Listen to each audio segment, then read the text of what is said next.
એક તરફ સાગબારાના આદિવાસી ખેડૂતો છેલ્લા કેટલાય દિવસથી આંદોલન પર છે, ભૂખ હડતાળ પર છે। બીજી બાજુ જમીન ન ખેડવાનો મુદ્દો એટલે સાગબારાના ખેડૂતોનું એવું કહેવું છે કે અમને જમીન ન ખેડવા માટે અધિકારીઓ રોકી રહ્યા છે। બીજી બાજુ ઉમરપાડાની જમીન પર જ સાગબારાના લોકો ખેતી નહીં કરી શકે એ મુદ્દા સાથે અને વિરોધ સાથે આજે ઉમરપાડાના લોકો એ મામલતદાર કચેરીએ પહોંચ્યા હતા।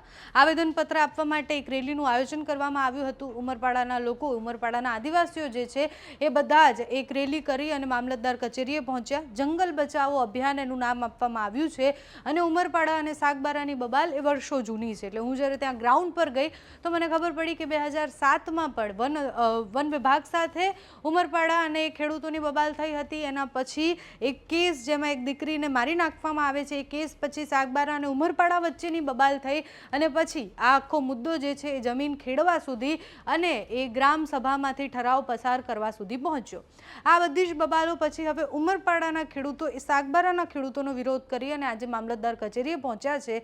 ત્યાં આવેદનપત્ર આપ્યું છે। આવેદનપત્ર આપવા ગયા ત્યારે એના વિડીયોઝ પણ આવ્યા છે।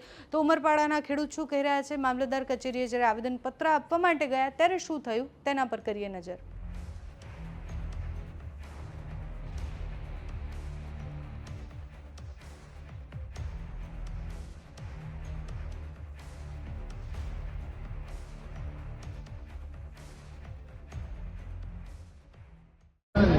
મારો પરિચય વસાવા જીવનભાઈ ઇમામભાઈ વડગામ ગામનો સરપંચ છું।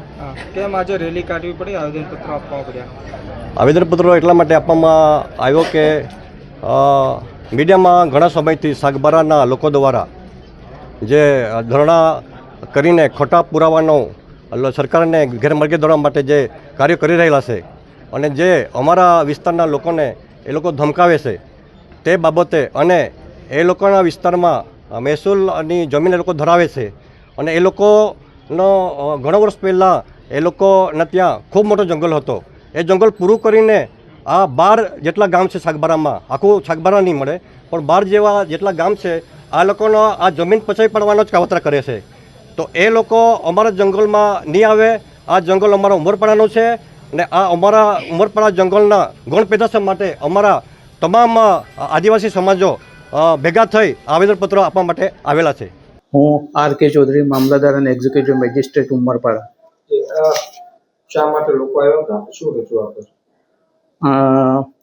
આજરોજ ઉમરપાડા તાલુકાના ગ્રામજનો જંગલ જમીનના મુદ્દે અત્રે લગભગ 1100 થી 1200 જેટલી જનમેદનીમાં એકત્ર થઈને આવેદનપત્ર આપવા માટે અહીં આવ્યા હતા જંગલ જમીનના બાબતે। તો એમાં 1 થી 13 જેટલા મુદ્દા બાબતે જંગલ જમીન બાબતે રજૂઆત કરતું આવેદનપત્ર અહીં રજૂ કર્યું છે। એ અમે આજે અહીં સ્વીકાર્યું છે અને અમે જે સંબંધિત ઉપલી કચેરીઓ છે એમને અમે રવાના કરીશું।